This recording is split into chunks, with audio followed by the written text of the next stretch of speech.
មានគួរមានតែប៉ុណ្ណាបងខ្ញុំកើតអាយុ80ហើយកើតឈឺងើបអត់រួចហ្នឹងគាត់ផ្អៀងគឺអត់កើតអីអត់កើតណាแล้วគាត់ហូបអស់មកប្រអប់គាត់អាចផ្អៀងខ្លួនបានកាលមុនគាត់ផ្អៀងអត់បានគាត់ផ្អៀងខ្លួនអត់បានแล้วគាត់អាចងើបបានហើយគាត់ទៅហូបអស់មកប្រអប់អញ្ចឹងបែងងើបតិចងើបខ្លួនឯងរត់ដងគេពេលងើបអញ្ចឹងគេជួយលើកជួយដាក់ឥឡូវហ្នឹងគាត់ងើបខ្លួនឯងបានគាត់ហូបអស់មកប្រអប់កាលមុនគាត់គ្រាន់តែងើបគាត់ផ្អៀងខ្លួនអត់កើតទេកាលមុន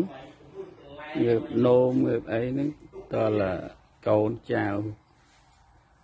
ប្រពន្ធអីគាត់ជួយគ្រាជួយលើកแล้วគាត់អាចងើបនោមងើបអីខ្លួនឯងបានហើយសង្ឃឹមណាដល់ប្រជុំគាត់ដើរបាន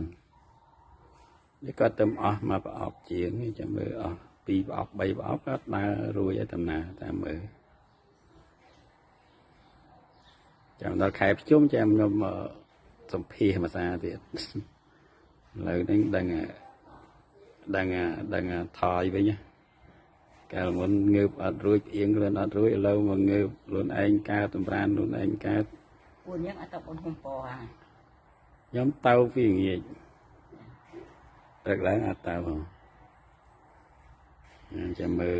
មកថែមមកប្រអប់ទៀតហើយគាត់ហូបមកព្រឹកមកកញ្ចប់ហើយល្ងាចមកកញ្ចប់ចាប់ពីពេលហើយដល់មើលអស់ហ្នឹងតម្លើងឲ្យហូបមួយថ្ងៃ3កញ្ចប់សង្ឃឹមថាជំងឺគាត់ប្រហែលថយក្រោយជាវិញទឹកមុខគាត់រៀងស្រស់បោះញឹមអីវិញហើយចាំមើលទៅប្រជុំសង្ឃឹមថាគាត់ដើររួចសង្ស័យឥឡូវគាត់ងើបឈរកើតទៀតហើយងើបឈរមើលគាត់ឈរបានតោងក្រែតោងក្រែឈរបានណាកាលមុនអត់សម្រាប់ខ្លួនបានផងមែនហ្នឹងបងខ្ញុំបង្កើតមកបងខ្ញុំ